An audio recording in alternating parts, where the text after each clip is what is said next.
미가서 두 번째 시간입니다. 지난 시간에 끝내 돌이킬 수 없는 이 강을 건너버린 북이스라엘과 이 남유다를 향해서 하나님의 그 맹렬한 심포가 선포된 것 우리가 살펴보았고요. 또 그렇게까지 말씀하실 수밖에 없었던 그런 상황, 이스라엘이 얼마나 악했고 또 하나님은 그런 심판을 선포하면서 얼마나 아파하셨을까, 우리는 그런 마음을 함께 살펴보았습니다. 자, 이제 2장에 오면 백성들의 죄목이 구체적으로 무엇인지를 하나하나 지적하신 후에 최후에 그래도 내가 완전 회복을 주긴 줄 것이다, 이런 짧은 회복의 말씀을 이어서 주십니다.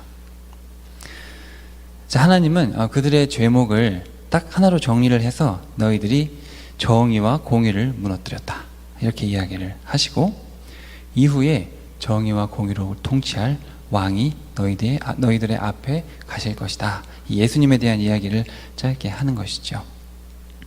오늘 말씀을 통해서 하나님께서 정말 죄로 여기시는 것이 무엇인지 정말 그것을 분명히 깨닫고, 우리 삶 가운데 그렇다면 이 죄가 있는가 없는가, 이것을 잘 살펴보고 다시 한번 정의와 공의로 세상을 통치하실 우리 예수님께 우리의 소망을 다시 한번 맞추는 그런 은혜의 시간이 되기를 소망합니다.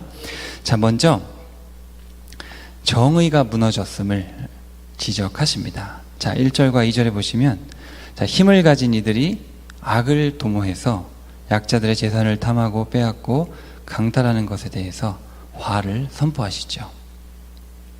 여기 보면 손에 힘이 있다, 이렇게 표현을 하는데, 세상적으로 재산도 있고 또 높은 위치에 있다라는 것인데, 그들이 탐심과 폭력을 가지고 약자의 재산을 빼앗았다, 이렇게 지적을 하십니다. 저와 여러분이 쓰고 있는 이 개역개정 성경에 이 정의라고 번역된 단어는 이 미시파트라는 히브리 단어인데, 이 샤파트라는 단어가 재판입니다. 재판에서 온 단어입니다. 여러분, 법에 따라서 재판이 진행이 되면 억울한 자들이 없겠죠. 그렇지만 법이 왜곡되기 시작하고 또 재판이 법에 따라 진행되는 게 아니라 뇌물과 또 외모와 이런 것들에 따라서 권력이 휘둘리게 되면 반드시 억울한 자가 생기지 않겠습니까? 그러면 그들이 이제 하늘에 호소하게 되고 하나님이 그것을 다 듣고 계신다는 것이죠. 그것이 정의가 무너졌다는 겁니다. 자, 여러분, 이 미가는 시골 출신 선지자고 지금 남북의 수도, 그렇죠? 사마리아와 이스라엘 남부 쪽의 수도인 예루살렘으로 보내심을 받아서 이제 그곳에서 힘을 가지고 온갖 횡포를 부리면서 힘없는 사람들을 울부짖게 만드는 그 힘 있는 자들의 악에 대해서 지금 지적을 하는 것입니다. 자, 이어지는 2절에 구체적으로 보시면, 밭을 빼앗아 먹을 것을 가져가고 집을 빼앗아 주거지를 가져가고 집안 사람들과 산업, 산업이라고 번역된 것은 재산이나 또 유산까지 이야기할 수 있습니다. 그러니까 이런 것들을 다 그냥 강탈해 갔다라는 것이죠. 힘과 부를 가졌으면서도 오히려 없는 자들의 기본 의식주마저 빼앗아 가니까 이제 백성들의 울부짖는 소리가 하늘에 들린다. 하나님은 어쩔 수 없이 이런 자들을 향해서 재앙을 계획하시는 것이죠. 너희들 심판을 할 수밖에 없다, 눈 뜨고 못 보겠다. 그래서 그들의 이러한 악이 자신들의 목에 족쇄가 돼가지고 더 이상 교만하게 다니지 못하도록 내가 너희들을 단단히 심판할 것이다. 그리고 여기 4절에 보시면 이러한 심판을 보고 다른 나라들이 이스라엘을 조롱하는 시를 짓게 됩니다. 저거 잘난 척하더니 꼴 좋구나, 이렇게. 그리고 자신들은 이제 포로로 잡혀가면서 나라를 잃겠죠. 그러면서 하나님께서 자신들을 완전히 망하게 하셨고 자신들이 그렇게 자랑했던 모든 재산이 패역한 자들, 이 이방 압제자들의 손에 완전히 넘어갔구나, 그러면서 한탄하면서 슬픔의 노래를 부르게 될 것이다, 이렇게 경고를 하십니다. 또 5절에 보시면 분깃에 줄을 댈 자가 하나도 없을 것이다. 줄을 댄다는 건 이제 측량하는 거 아니겠습니까? 하나님의 백성들에게 유산을 줄 건데 너희들 중에는 그 하나님의 유산, 하나님의 기업을 유산으로 받을 자가 한 명도 없다. 그러니까 너희들은 이제는 하나님의 백성이 될 수 없다, 버려버리겠다, 이런 말씀이시죠. 자, 저와 여러분이 사는 이 시대를 한번 돌아보면 어떻습니까? 정의가 바로 서 있습니까? 남녀노소 빈부귀천 지위고하를 다 막론하고 사회의 모든 자들의 행복을 위해서 법이 제정되고 또 모든 재판이 법대로 되어서 혹시 지금 억울한 자가 한 명도 생기지 않는 그런 세상에 저희가 살고 있습니까? 여러분도 아시겠지만 전혀 그렇지 않습니다. 과거도 그랬고 지금도 그렇고 앞으로도 계속 그럴 것입니다. 지금도 진실이 이기는 재판은 흔치 않습니다. 대부분 누가 더 많은 돈으로 더 비싼 변호사를 사느냐, 이게 재판의 결과를 좌지우지하죠. 또 여러분 뉴스를 보셔서 아시겠지만 권력자들은 아무리 큰 죄를 져도 보석으로 석방이 되는, 뉴스에 비일비재하지 않습니까? 들어갔다가 얼마 안 돼서 보석으로 나왔다. 아이고. 돈 없는 자들은 그렇지만 아무리 억울해도 제대로 된 보상조차 못 받는 일이 비일비재합니다. 심지어 무죄를 증명하지 못해가지고 죄가 없는데도 평생을 감옥살이해서 노년에 간신히 나와가지고 무죄가 입증됐지만 제대로 된 보상을 하느냐? 그렇지 않죠. 아무도 관심이 없습니다. 그렇지만 우리 창조주 하나님께서 보시기에는 이 모든 인간이 다 하나님의 자녀이지 않습니까? 그렇기 때문에 누구 하나 억울한 일을 당하는 것을 보시면 그렇게 마음이 아프신 겁니다. 근데 온 세상은 그런 일로 가득하다.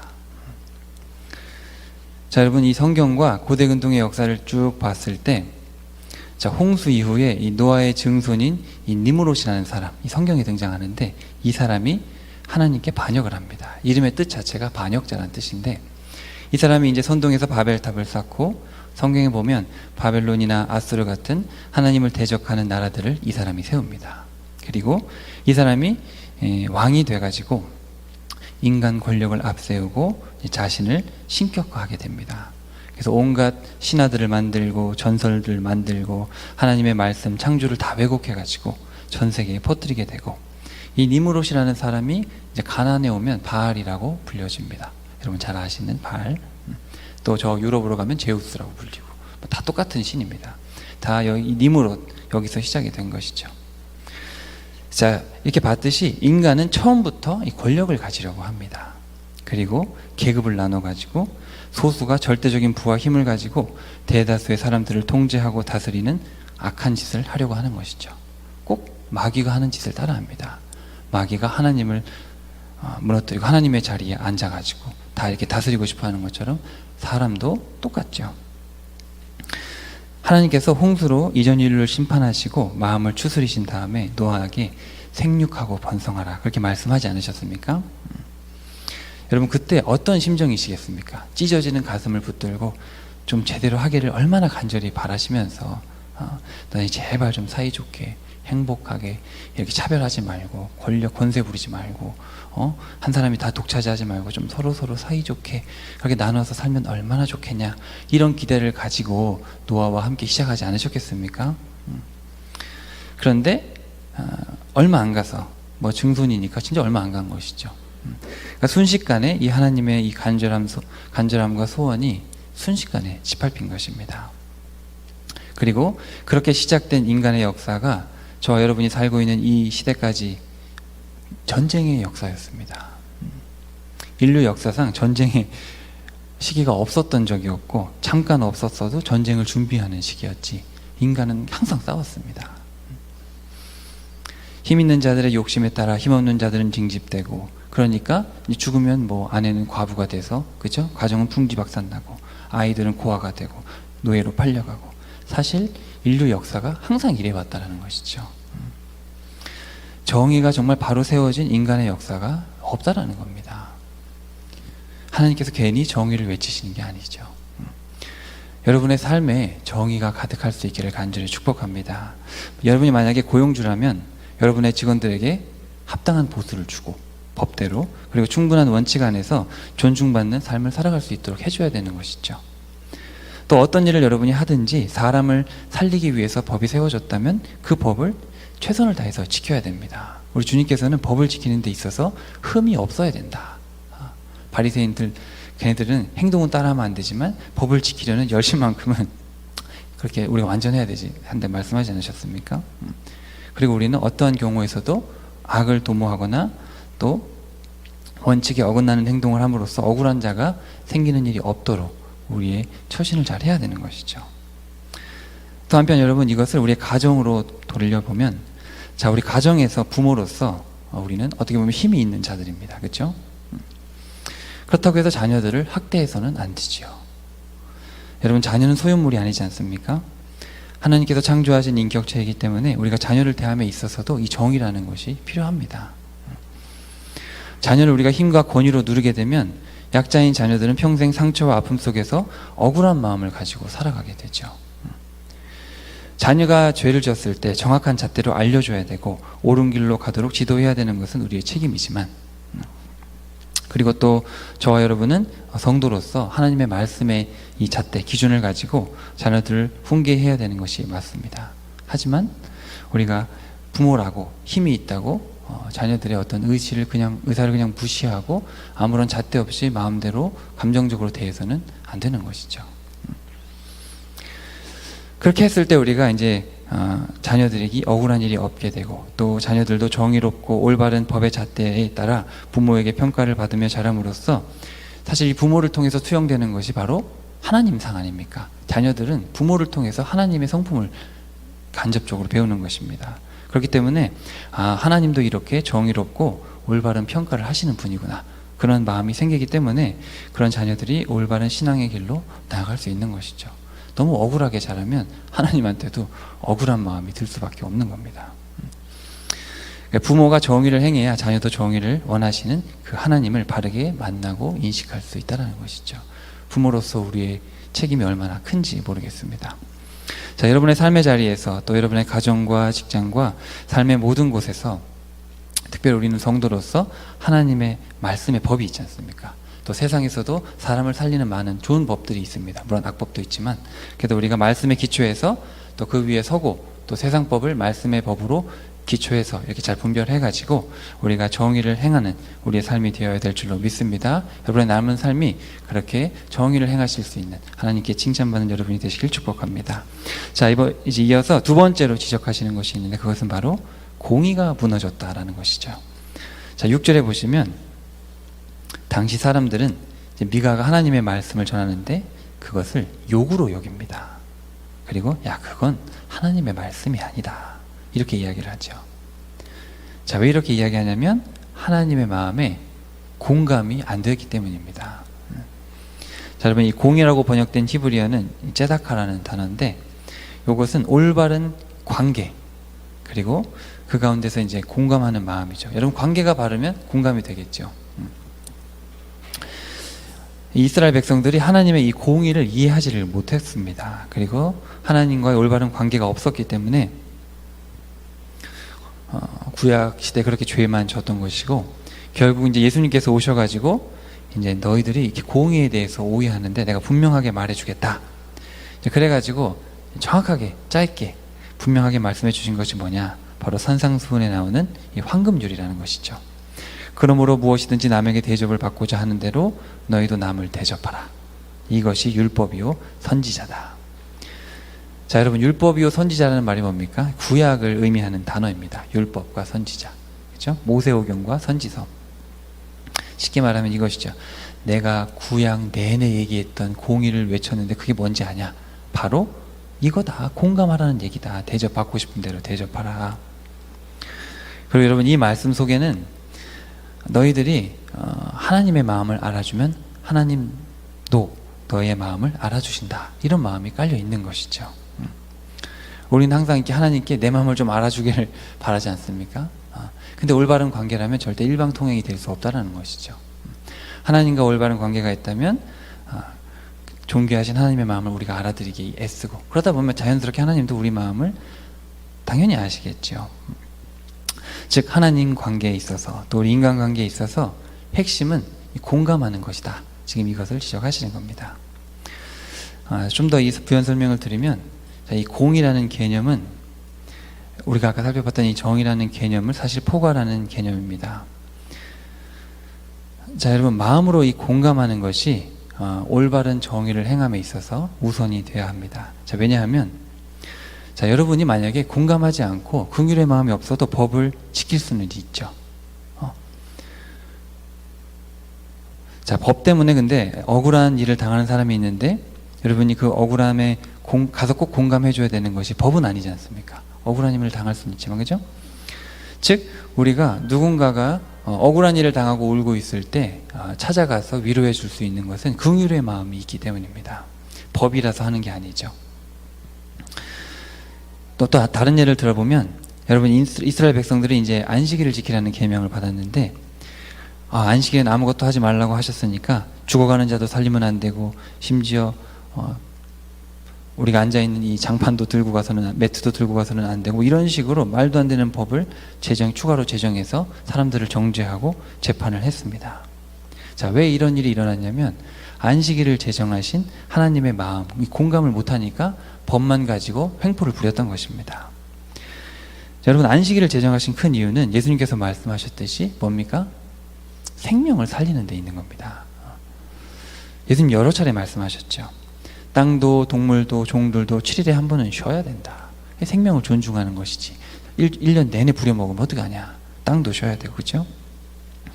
근데 이제 이러한 하나님의 마음에 공감이 없고 공의가 없이 제정하신 분의 마음도 모르고 정의를 행하니까 이 정의라는 것이 반쪽뿐인 정의고 왜곡된 정의가 되는 것이고, 법이 자기 마음대로 인간의 뜻에 따라 해석이 되는 겁니다.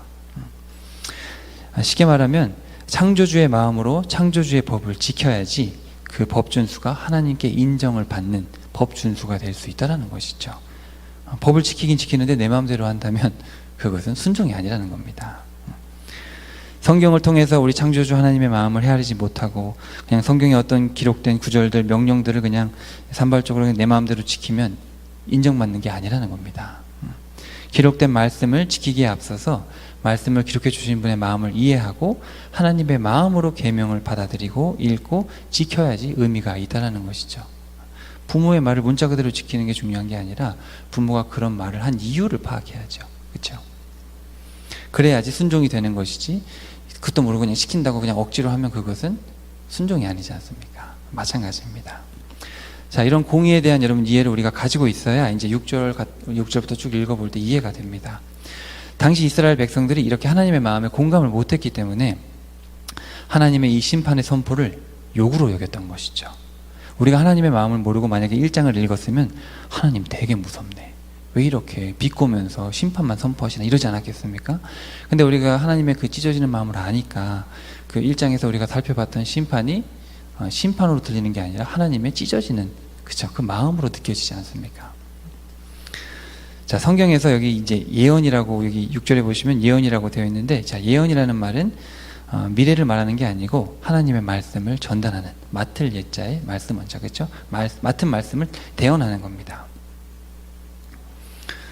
그래서 쭉 보시면 공감을 못했기 때문에 1장에서 선포했던 그런 심판들이, 자, 여기 6절에 보시면 일어나지 않을 것이다. 그런 일들은 일어나지 않는다. 그리고 7절에 이어서 쭉 보시면 하나님이 참 성급도 하시네, 에이 설마 하나님이 그렇게 하시겠는가, 이런 말로 비아냥거린다는 것이죠. 하나님의 마음은 공감은 안 되고 심판을 선포하니까 되게 성급하시네, 참 뭐 말도 안 돼, 뭐 설마 그렇게 하시겠나, 에이 그런 일은 안 일어날걸, 이런 식으로 간다는 것이죠. 자, 정직하게 행하는 자에게 하나님의 말씀 유익한 것인데 정직하지 않은 자들, 그들에게는 하나님의 말씀은 부정한 것, 듣기 싫은 것, 그런 것으로 여겨진다는 겁니다. 그래서 하나님 다시 한번 그들의 죄악을 지적하시죠. 자, 8절에 보시면 이스라엘 백성들은 마치 하나님의 원수처럼 행하고 있다.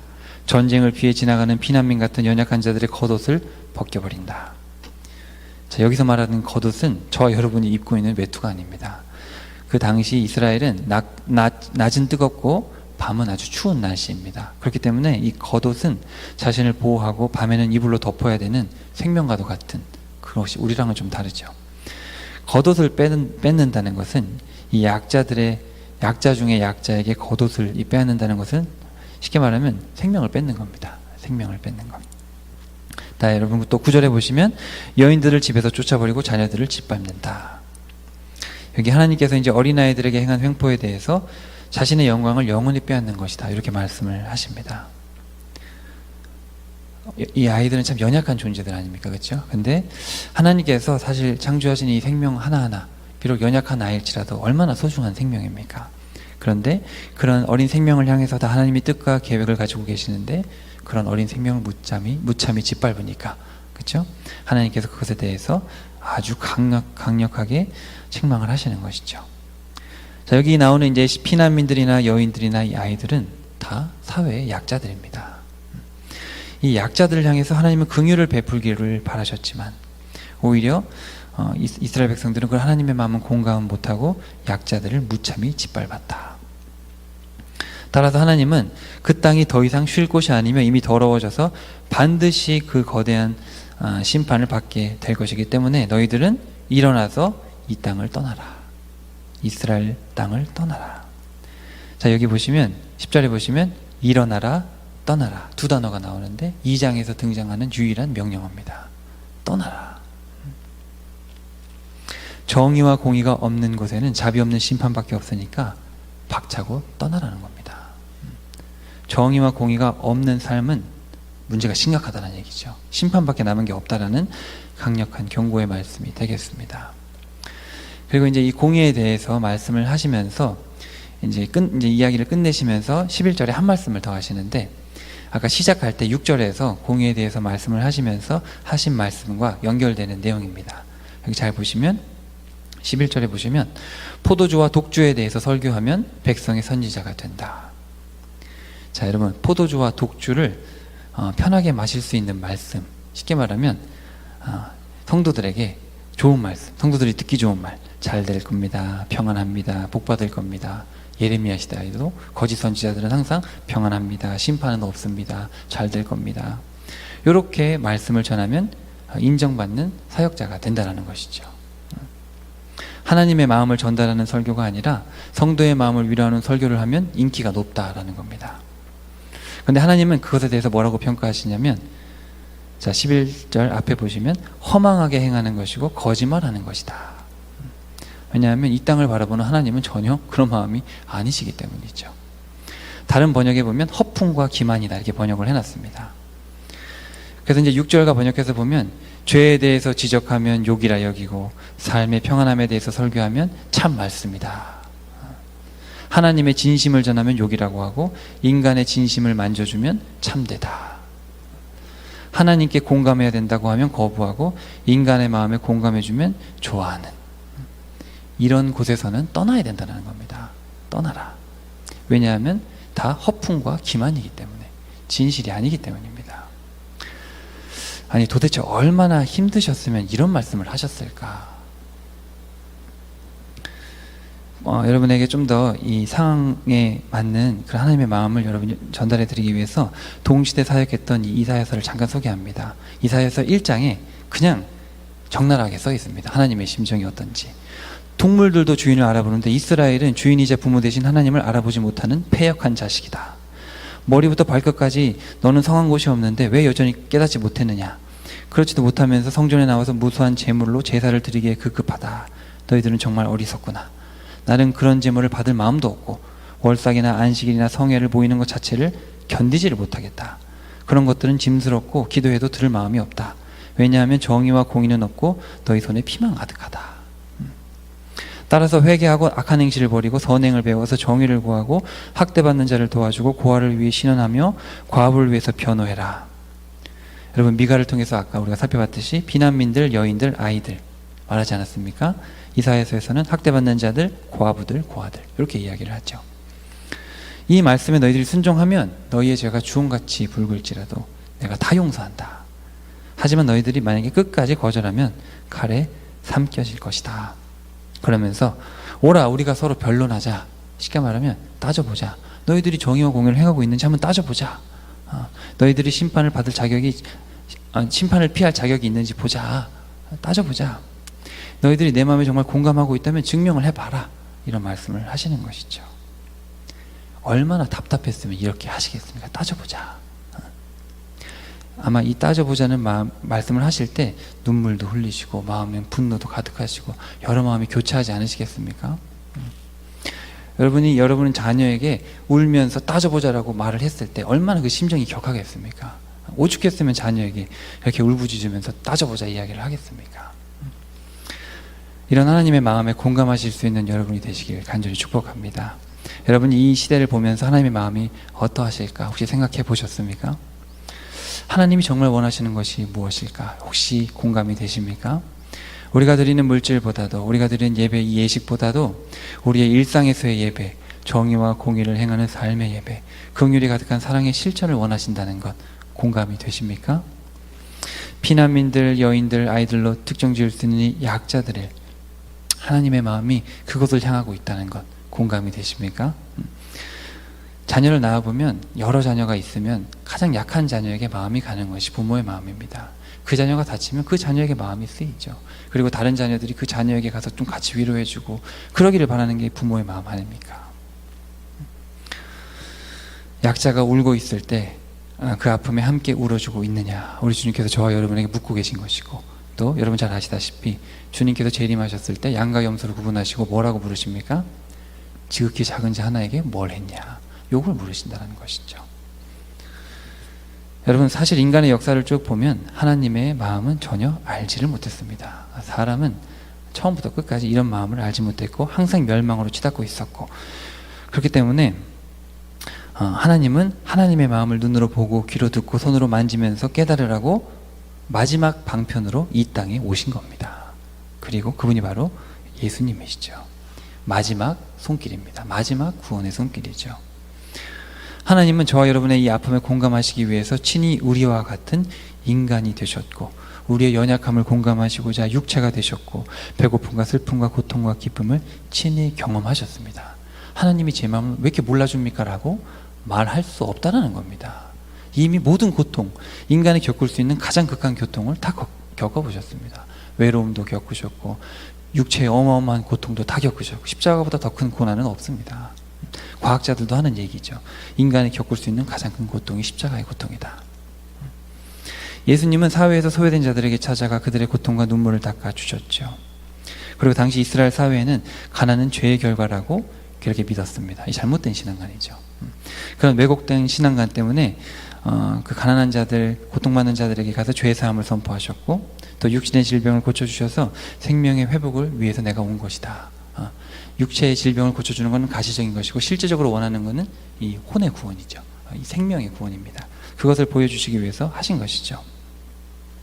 인간을 향한 하나님의 본 마음이 도무지 무엇인지 인간이 깨닫지 못하니까 눈으로 볼 수 있도록 예수님의 삶을 통해서 보이신 겁니다. 희생의 삶과 십자가의 삶을 보이신 것이죠. 그리고 궁극적으로 저와 여러분이 잘 아시는 이 십자가를 통해서 사랑의 크기가 얼마나 거대한지를 인간으로 하여금 공감할 수 있도록 하셨고, 또 십자가를 통해서 하나님의 그 거대한 사랑에 배신하면 그 죄가가 얼마나 큰지, 그 대가가 얼마나 큰지를, 하나님의 심판의 크기가 얼마나 무서운지를 또한 보이신 겁니다.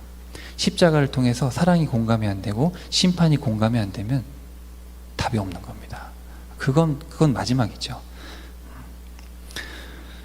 그래서 십자가를 통해서 하나님의 사랑과 심판, 이 두 가지를 우리 인간이 완전히 이해하고 공감할 수 있도록 엄청난, 인간이 가히 상상할 수 없는 십자가의 은혜를 우리에게 베풀어 주신 것이죠.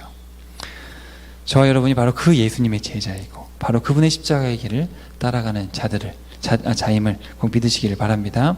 자, 여러분 안에 계신 성령께서 우리 예수님의 삶과 말씀을 바르게 알고 따르도록 인도해 주실 것이고, 또 그를 통해서 우리는 비로소 창조주 하나님의 마음에 공감하고 그분의 말씀의 법을 지켜 행할 수 있게 되는 줄로 믿습니다.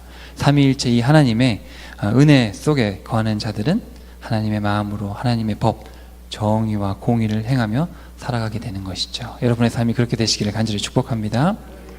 자, 여러분, 자기를 부인하는 자, 예수님께서 자기를 부인하라 그러셨는데, 오늘 말씀 6절과 17절에서 우리가 살펴봤듯이 자기를 부인하는 자는 결코 자기 유익에 맞는 말씀을 찾아다니지 않습니다. 하나님의 마음을 아는 자들은 하나님의 쓴소리를 감사하게 받아들이죠. 부모의 마음을 알면 부모의 쓴소리를 기쁘게 받아들입니다. 인간 부모도 자녀가 잘 되기를 바라는 마음에 잘한 것은 칭찬하고 잘못된 것은 혼냅니다.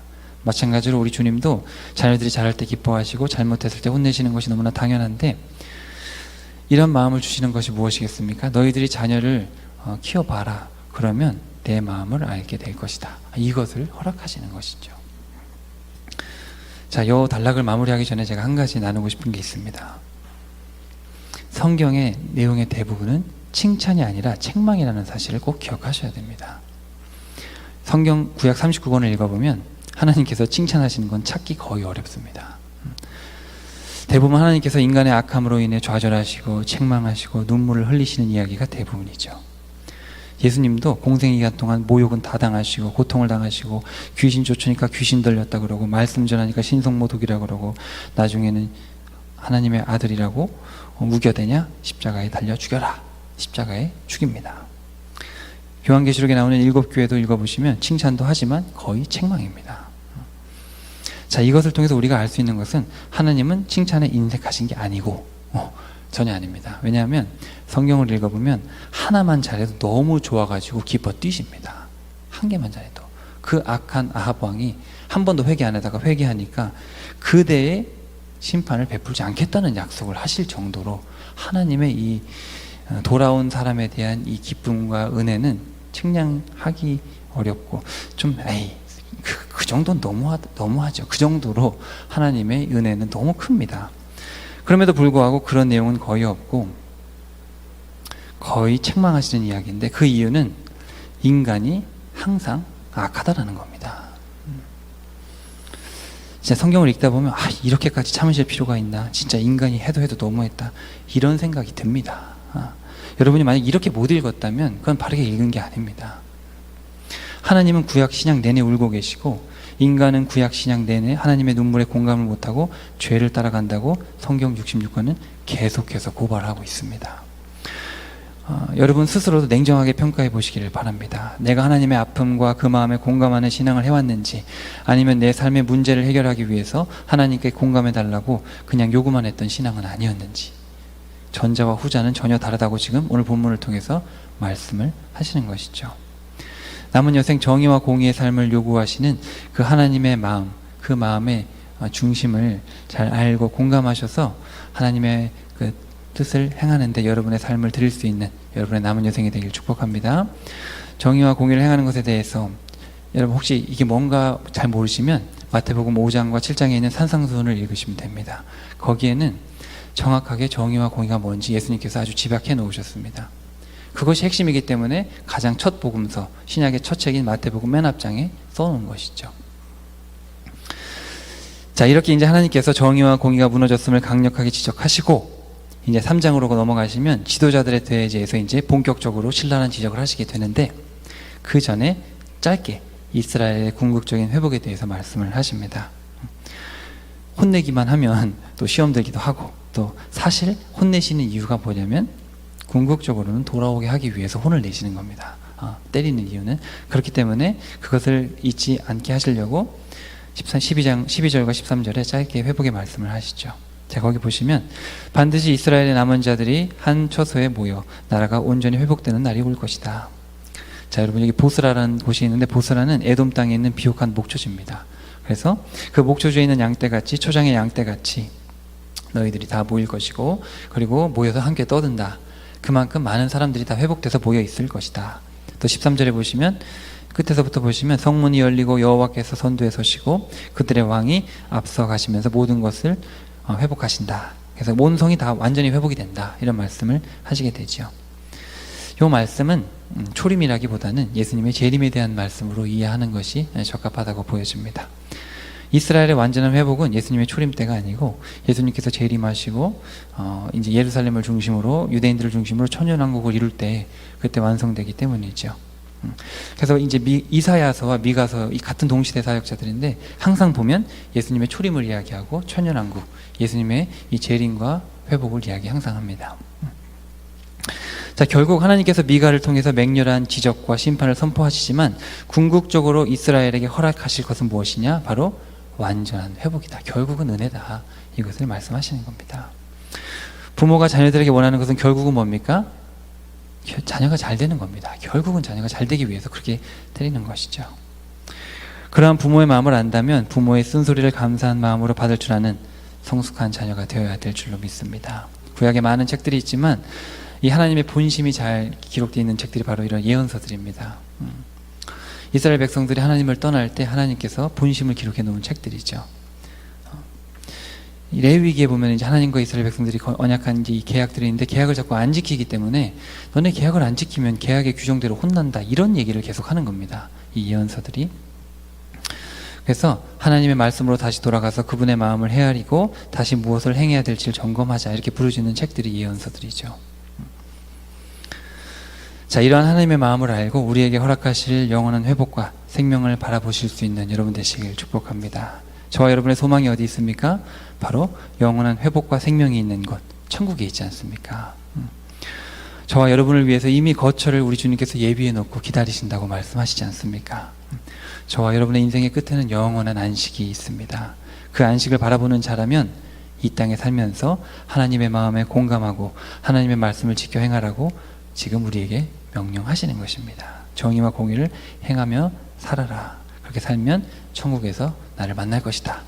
남은 여생 그렇게 사실 수 있기를 주님의 이름으로 축복합니다. 자, 말씀을 정리하겠습니다. 하나님은 선을 넘어버린 북이스라엘과 남유다를 향해서 이 시골 출신 미가를 보내가지고 각 수도에 보내서 정의와 공의를 무너뜨린 권력자들의 악을 지적하셨고, 오늘 2장에 살펴봤듯이 정의와 공의가 무너졌다. 빨리 떠나라. 회복하지 못할 거면 떠나라. 자, 우리 주님께서 여러분 재림하시는 게 계시록 19장에 나와 있는데 그분의 이름이 뭐냐면 충성 그리고 진리입니다. 그런데 이 충성과 진리로 이름하신 그분께서 공의로 심판하신다, 이렇게 기록이 되어 있죠. 공의로 심판했을 때 이 공의라는 단어가 공이고 심판이라고 번역된 단어는 정의와 같은 단어입니다. 그러니까 그분은 정의와 공의로 항상 다스리시고 심판하는 분이시죠. 그리고 좀 더 읽다 보면 그분께서 이제 심판하시러 오실 때 흰말을 타고 오셔서 피 뿌린 옷을 입고 계신데 그 피 뿌린 옷 위에 무슨 이름이 써 있냐면 하나님의 말씀이다. 그렇게 하나님의 이름이 쓰여 있습니다. 자, 하나님은 말씀하십니다. 영원한 안식에 들어가고자 하는 자는 하나님의 말씀에 순종해야 되는데 그것은 곧 정의와 공의를 행하는 삶이며 그것이 내게 충성하는 것이고 진리를 행하는 것이다. 여러분의 남은 여생 이 하나님의 말씀에 공감하고 순종함으로써 당당히 천국에 입성하실 수 있는 여러분 되시기를 주님의 이름으로 축복합니다.